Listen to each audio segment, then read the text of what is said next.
Ladies and gentlemen, welcome to episode 5 of my Iron Man series, where I'm gonna do some stuff. So I'm gonna talk about my goals, basically just what I want to do, and I'm just gonna ramble a bit more in this episode. I don't know, it just feels a bit more natural. So first and foremost, what I really want to do is just try out my Void armor more. I mean, I've never had Void, and Void seems really powerful. I actually don't think it's the best armor for me right now. I think Black Dragon Hide would actually be better versus basically everything, but Void is still fun to use, and I can't get Black Dragon Hide yet, so... The next thing I want to do is just finish off the Void sets. As the weekends come up, I'm going to be going to Pest Control. I think I mentioned that in the last video, and I just need the Mage and Melee Helm, so then I'm done. I do think the Mage set will be very strong for my account for quite a while, up until I get Dagon High, or maybe Third Age Robes, who knows.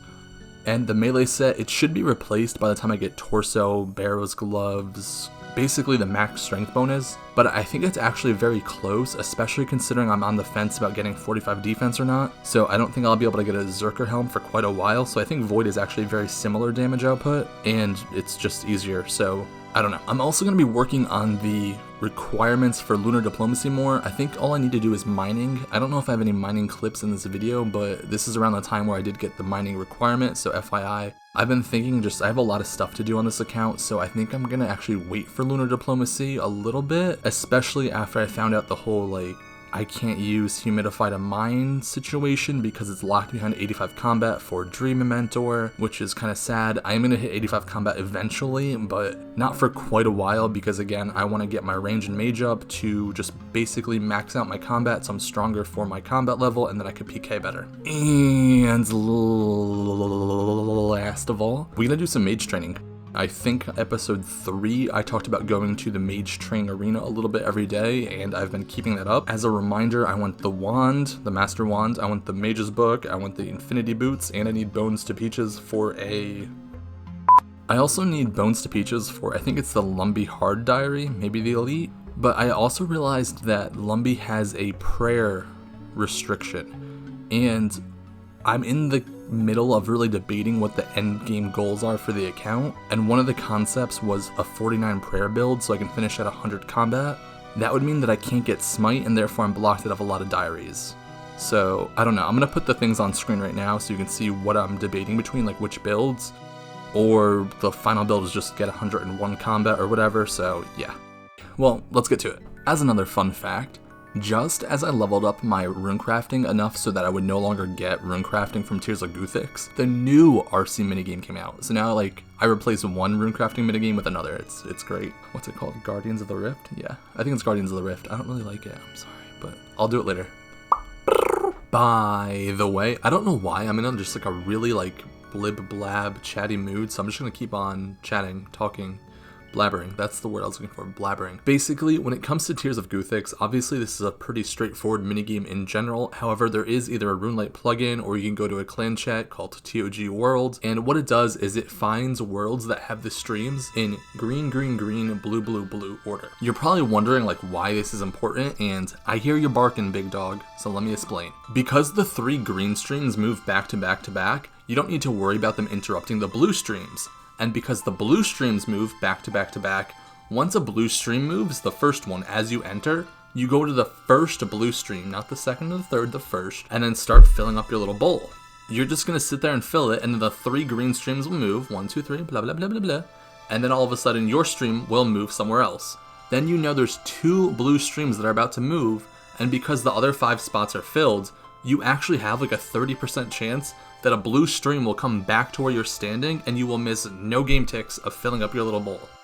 Okay, honestly, we're getting off topic and I'm gonna have to blame that on you, but let's head back to Kourend. I was killing the hill giants in Shazian instead of the catacombs because I was really just procrastinating what I was supposed to be doing, and that was gaining Shazian favor.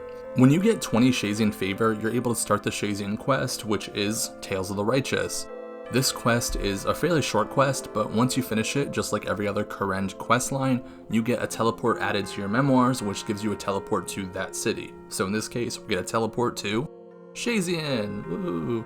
And speaking of teleports, we also have the option to go kill lizardmen for the Xerix Talisman.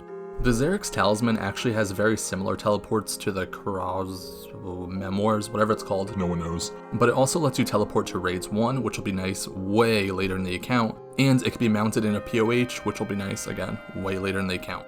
It's just another option instead of using the memoirs. This is also a great option when you start Mahogany Homes, which I hope I'll be doing soon. Wink, wink, wink, wink, wink, wink, wink. Mainly because it has a teleport option that's near Hosidius, and Mahogany Homes has only one location in Kourend where they can give you a task, Hosidius. So this will be a nice option instead of using the whatever it's called, memoirs. 73 range. Please clap. Honestly, I am killing lizardmen a lot slower than I thought I'd be, so if you have similar stats and gear, just wait, give it a couple levels, maybe try melee instead, but yeah, this is really slow. Yeah, overestimated myself, overestimated Void. It is what it is, c'est la vie.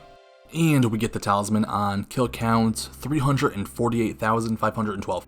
Perfect. And last but not least, the real reason I'm here now, I want Shazian Boots 5. These were buffed last year to give +4 range bonus, which means they're the best range boots up until you get Blessed D'hide or Ranger Boots from Clues, but they're free and you don't need any RNG to get them. You just need to kill like 20 of these soldiers and boom, they're yours, guaranteed. Easy. Wow. Look at my boots. Look at my range gear. Wow. Seriously, say something nice about my ranging gear. I was so excited to try out my new boots, I decided to grab a Wildy Slayer task and see what I could do. I got Skellies and I just completely wiped them off the map, like easy peasy, no problems here, next. And next task, I got Chaos Druids. So I was already in Edgeville, so I decided I would just run down to the dungeon and start killing some Chaos Druids, and it was great because I was getting herbs, I'm thinking about all this Herblore XP I could be getting, but then I realized something. I can kill Elder Chaos Druids! I completely forgot these things existed. There's basically these things just a higher level deeper in the wilderness, with better drops. Them being a higher level actually means two things. Not only do I get more Slayer XP because there's more hit points and you guys know how Slayer works, but it also means there's a higher chance that a Laren's Key drops, and Laren's Keys are what you need to get Dagon High Robes, and Dagon High Robes are best in slot for my account. So obviously I'm going to want some Laren's Keys. Not only that, but they also have 3 unique drops, the Elder Chaos Robes, the hood, the top, the bottom, and those are all in the collection log, so in my effort to fill out the collection log, that'll be great too. And I know what you're thinking, like, wow, those sound perfect, but there's one big issue. It's in the wilderness. Now, I'm not risking a lot, and I think in this clip I only risk a strength hammy. I even forgot potions, I think. But it's literally my only strength hammy, and I really don't want to waste time making more, so I do not want to die. Not only that, but at this point, I'm 75 combat. This means I'm basically the perfect bait for a maxed pure. And finally, this place is a very common location to skull trick players. Now, I have skull prevention turned on, whatever it's called, but that still means that there's going to be a lot of people here trying to PK here, and any one of them can just wipe me off the map immediately. Look at this, I'm like 70 HP. Like, this is atrocious. I can probably just be one hit by an AGS, like, come on. Now, we were lucky, and although we did see some PKers, I have a reputation of being like the mightiest, most ferocious PKer Gielinor has ever seen, so the PKers were just too scared to attack me.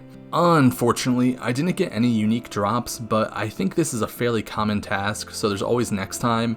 Hopefully next time I'm here, I'll have a lot better gear and stats, like supersets, just basic PK gear, so if I do see a pure, I can actually try and fight them. That's really the kind of content that I'm looking forward to on this account, like people seeing that I'm an Iron Man and not expecting anything, and all of a sudden just like, I fight back. I just think it would be fun to kill people as Iron Man. Just them knowing that I don't care about their loot, I care more about them dying. You know? Their loot's gonna be wiped from the game. Forever. Forever! Look at this noob. Look at him, he thinks he's gonna get me. I can't believe people actually fall for this. Like, RuneLite highlights your Slayer tasks. Bye, have a great time! Moving right along, it is the weekend, so you know what that means. We are right back at my favorite place, Pest Control. But this time we're in my new and improved Void range armor, and it gives me at least like 20 times the DPS I had before I had it. Once again, this is like the most bizarre place in the game to me. People are like main-handing Dragon Warhammers, God Swords, like this dude's staff bashing with a 3rd age plate. Maybe this is just like a really in-depth fashionscape. This is really just like the Wild West of like dreams and credit cards. So while I have some clips playing in the background, I just want to kind of mention this now. I won't be getting the Void Knight Mace, which is kind of useless, nor will I be getting the Void Knight Seal, or whatever it is, which is like more than useless. Like a total garbage item, because I need to come back here once I'm 100 combat for Elite Void, and 100 combat will also give me the Veteran Boat, which is like 1,000 times better, so I'd rather just knock out those items when I'm here later. I can't get a green completed collection log until then anyways, so I figure why not. Now, while you were listening to that ramble, I got all the points I needed. Like, it was that quick. 2 seconds. Really. That's the power of Void. So here's my new Void Melee helmet, and my new Void Mage helmet. I actually love how the Void Mage helm looks. Like, this one I seriously feel like an evil, powerful dark wizard. Like one that's so strong, even evil Dave would be afraid of me. But I'm done with Void and Pest Control until I'm like 100 combat, so what's next? The Mage Training Arena. Whoa, not that exciting. Let's calm down. So, in a past video, I said that I was doing about an hour or so a day just to try to rack up points without having my brain turn to mush, but I realized that really wasn't the best approach. Unfortunately, I think I just need to bang this out. I really don't want to wait so long to get the full set, or to get what I need from there at least. So I decided that I would just go full on koala brain and just show up and get everything and then leave. I was trying to find ways to like motivate myself to get through this. And I was even like updating random people on Twitter just to show them my progress, to keep myself motivated. And speaking of Twitter, you should definitely follow me on Twitter because I post tons and tons and tons of updates and I'm really cool and stuff. Anyways, I realized that eventually like your brain just melts to a point where this is no longer an issue. Everything just blends together, you don't know your own name, and you just, it's done. I know someone out there is just sitting on the Bones to Peaches diary step, preventing them from getting diary cape, so I'll talk about the rooms a little bit, I guess. Just a pretty quick overview, nothing too in-depth, and pretty much just the methods I used. There's better methods for some of the rooms, but yeah. Let's start with the Alchemist room. The RuneLight plugin basically solves this room for you. You just alch the item that's highlighted, and I just recommend whenever you're taking stuff from the dispenser, you just take a few more than you'll need. That way, if you ever are running from a dispenser to dispenser, you can alch stuff in the meantime. It's really simple, but the crazy part about this room is that you can get like 110k XP per hour, which is actually crazy when you're only like 55 magic, especially on an Iron Man. Like, that's just really good XP, and you're working towards something you need anyways, so like, it's just like all gravy. That's so crazy to me. So yeah, this is my favorite room. Next, we'll just talk about the Graveyard room, which is the most annoying room by far because you're constantly getting hit. If you're here for more than just Bones to Peaches, and by here I mean the Mage Training Arena, not just the Graveyard room, duh. I recommend getting Bones to Peaches first, so you can basically just stay here forever without having to bring your own food. Otherwise, you just need to keep banking and bringing more and wasting more food, so yeah, it makes sense. The basic trick to this room is pretty simple. Basically, you pick up bones from a bone pile, then you can turn them into fruit, and then you deposit them. Every bone is worth a certain amount, so there are 4 bones that are worth 1 each, 4 bones that are worth 2 each, 4 bones that are worth 3 each, and 4 bones that are worth 4 fruit each. And you pick them up in order. So you pick up 4 bones, they're going to be worth 1 each, you drop all 4 of them. You then pick up 4 more bones, and then 4 more bones. That's 8 bones. Quick maths. Those bones are worth 2 and 3 each total, altogether that equals 20 fruit. You convert them and then deposit them.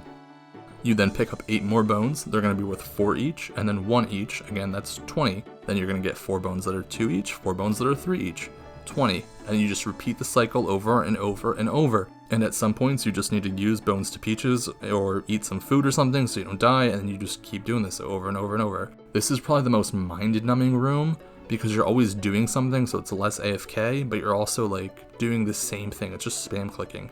So I probably like this room the least. Okay, next up, we have the Enchanting room. The Enchanting room is actually one of the better rooms in Mage Training Arena because you can either do it quickly by just manually casting the enchant spell over and over and over, or you can just cast it once and it will actually auto-enchant slowly. It's like half the speed or something, but it is an option and lets you AFK. This room was changed, I think, last year. There used to be a meta where you would just collect the Dragon Stones instead, but they recently changed it so you get more points from the blocks, I think. Anyways, just pick any corner, it really doesn't matter. Pick up all the stuff and then enchant it and deposit in the middle, and then you're good to go. This was confirmed by a guy on Twitter with an anime profile picture, so you know they know more about RuneScape than we do, so just follow the advice, okay? Thanks. Hey boys and girl, yeah, I see you girl. This is Future Fancy, and I'm in like post, like my whole video is edited and I just came back just to say this, which is weird. My nose is kind of stuffy, so that's also weird. But whatever. So first of all, I AFK'd this room incredibly hard. I got hit by the logout timer pretty much every time. I would just pick up everything, click enchant once, and then set it and forget it. I'd go leave, I'd do whatever. I did this room very slowly. And because I'm from the future, I will log out in 3, 2, 1. Last and absolutely the least, the maze room. This room is just so tedious and boring. It's not completely AFK like the enchanting room, but because this guardian moves so slowly, you're constantly waiting for him to get to where he needs to be. Honestly, like, the points are just so slow, and it's just, this isn't fun. This is really the only room that I feel like that. You don't get good points, you don't get good XP, it's just like you're doing nothing. Like, you're just, I don't know, you're really doing nothing, so I don't like this room at all. For anyone that does need to get Bones to Peaches though, I said I would talk about all the rooms, so this room actually does have some fairly decent strategy to it. Aside from just standing where the RuneLight plugin tells you to stand, there is actually a lot you can do. The main thing is, do every puzzle once. There's about 10 different rooms or 10 different puzzles, and they each have a set completion time, meaning like you should be able to get it within 1 second of the estimated time every single time. There's also a range of about 20 seconds between the fastest and the slowest room. So what I recommend is do every single room once, record the time that it takes you to do it, and then filter out the 3 or 4 slowest rooms. You can see that I just used tile markers with labels to determine if I should do the room or not. If it's over a set amount of time, I just leave and then come back and it'll give you a different room. And this does not reset your streak. If you get 5 in a row, I think you get 8 bonus points or something. Nothing too crazy, but it will bring your average time down fairly significantly, meaning that you'll get more points per hour and less time in this dreaded room. Now that you've seen all the rooms, I'm just going to show clips of me buying the stuff that I want from here. For now, I'm going to come back and finish everything later. I actually think sooner than later. I just need some money because after my construction grind, I'm not going to have any money to buy the runes, but I want to buy the runes so I can do this because the hat is also better than the Dagon High hat. It's actually the best hat up until I can get a 3rd age hat. The only difference is like, I think Dagon High is +5 and +2 prayer, where this hat is +6. So this hat is technically better, but the Dagon High hat is more useful, if that makes sense. But anyways, the first item we get is Bones to Peaches. Like I said, Bones to Peaches is great for the graveyard room, it just makes sense to get it, and it opens up the option of me completing a diary if I wanted to before this grind is over. I don't. Spoiler alert, I don't. The next item I pick up is Infinity Boots. These are my best in slot boots forever, and that's really cool and all, but more than likely, I'm probably going to be using the Holy Boots, Holy Feet, Holy Foot Wraps? Whatever the holy boots are. And they're holy boots? I think they're holy boots. Whatever the Clue Scroll boots are, I'm going to be using those for pretty much everything mage related. It's just better to have prayer because prayer is used in like every style where mage isn't. The only time I'm ever going to use magic boots is like if I'm doing bossing or something, but like most things I'm probably not going to be using them. This is probably going to be the least useful of the things I'm getting from here, but we do pick up the Mage's Book.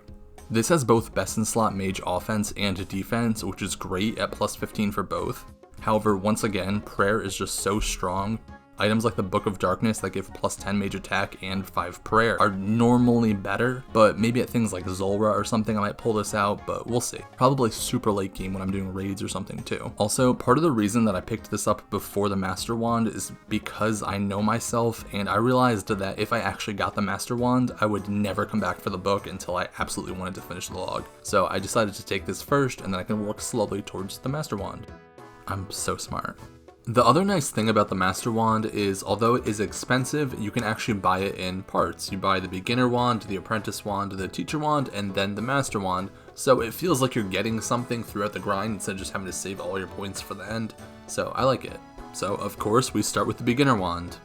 Step 1, right? You gotta start from the beginning. Fun fact, this is actually one of my favorite pieces of Fashionscape. It's just such a cute and inviting item. Like, I feel like anyone holding this is obviously gonna be very friendly and just a happy person.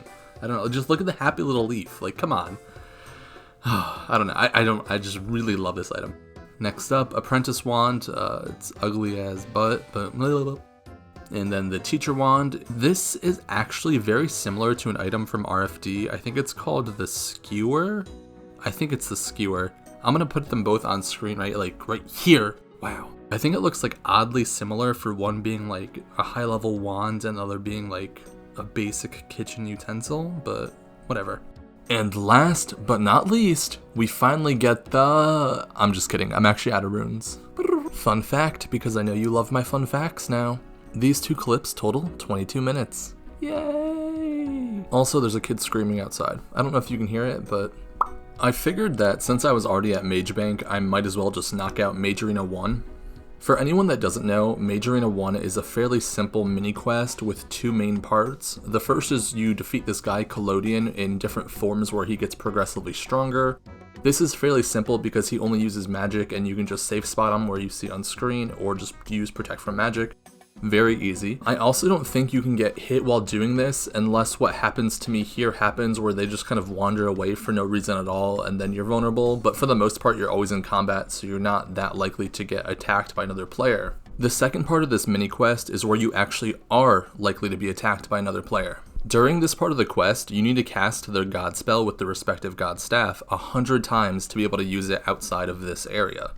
What that means is because you're manually casting, skull triggers will show up here to try to get you to manually click on them, therefore resulting in you sculling up, and then they're able to kill you because you're sitting here with a stupid staff and they have full-on gear. I think this was mostly mitigated by PK skull prevention and just common sense, but because this is so deep in the wilderness, there still is quite a significant risk if someone does show up in gear.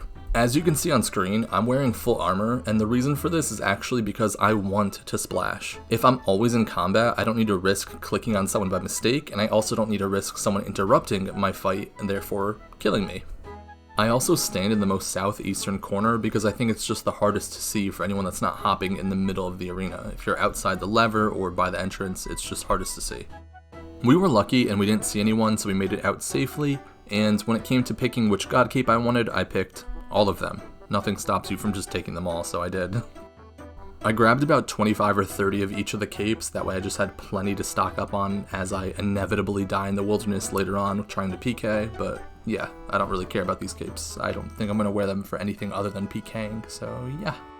After that little detour, we went back to the Mage Training Arena to finish off the Master Wand. We did the Alki-Alk, the Grabby Grab. I don't need to explain it. You guys know what I did. This is me buying the Master Wand, and this is actually like monumental for the account. This wand is best in slot pretty much until super late game, until I get Kodai or like a Nightmare Staff or something. It can also autocast Ancients, and while the monsters that you normally barrage for Slayer don't have a high magic defense, the Ancient Staff actually has a -1 prayer bonus, which is kind of crazy. I think it's the only item with a negative prayer bonus in the game. That being said, this is a minor upgrade to that in terms of bursting, but it's just best in slot everywhere, up until I do like Thralls.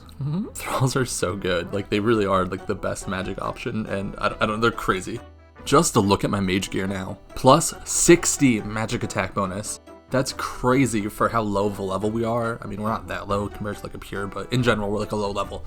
I know that I already look like one of the strongest mages in the world. However, I want to get even stronger. So here's what I'm going to do. I'm going to head to the pyramid so I can swap my spellbook to Ancients.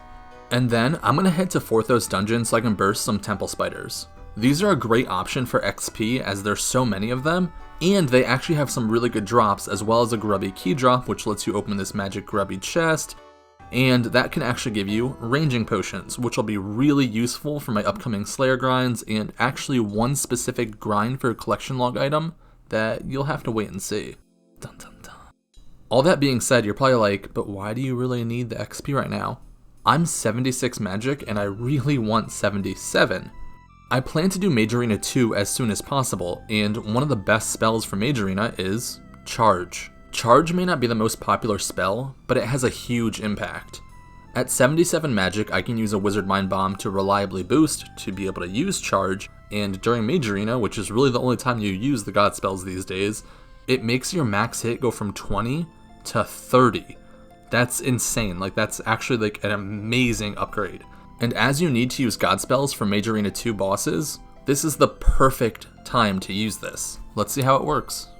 So I pull the lever and I pretty much have the worst luck that you can hope for.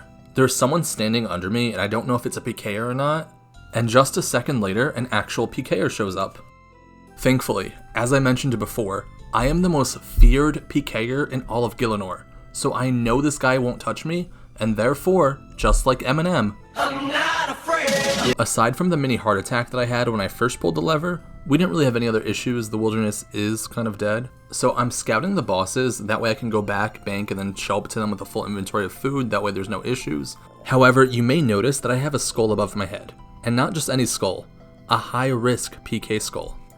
If I'm remembering correctly, the Mage Arena 2 bosses have no magic defense.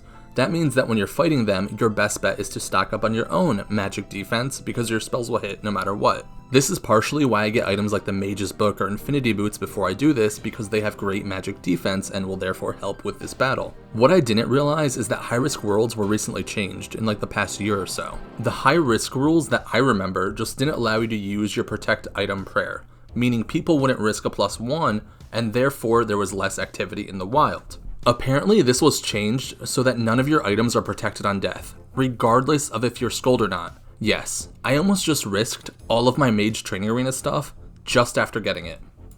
This is why you double check. I'll do a brief overview for anyone that hasn't done Mage Arena 2. The basic premise of the quest is that you just need to kill 3 bosses in the wilderness. These bosses are actually the generals for the main gods. The general for Sara, the general for Zami, and the general for Guthix in the God Wars. I'm just gonna call them Guthix, Sara, and Zami just because it's easier for me. When you start the quest, you're given a strange device that you can use to find the bosses via hot cold. You just keep searching and eventually you'll find the bosses. The bosses are all very similar, however each one has their own unique mechanic. Guthix has little orbs that it sets out that can heal it if you let them stay too long. Sara has the ability to pull you in and then combo you with a melee hit, which is really strong. And Zami can cast a spell that does more damage to you the closer you are, so you want to stand as far away as possible. Our first fight was against Sara's general, and if you notice, I forgot my wizard mind bomb, so no charge, despite me talking about it so much. Anyways, we slapped him back to reality really quick, and then we went after Guthix. Guthix's general wasn't much of a fight either. Our damage output is just so high because we're just so strong. There's really nothing he could have done. Sorry, bud. But for our last fight, we were going to go up against one of the most feared monsters in all of RuneScape. The general of the one and only Zamorak. This is one of the most feared monsters the world has ever seen. But I had a trick up my sleeve. I've assembled all 5 special cards. Exodia! Obliterate!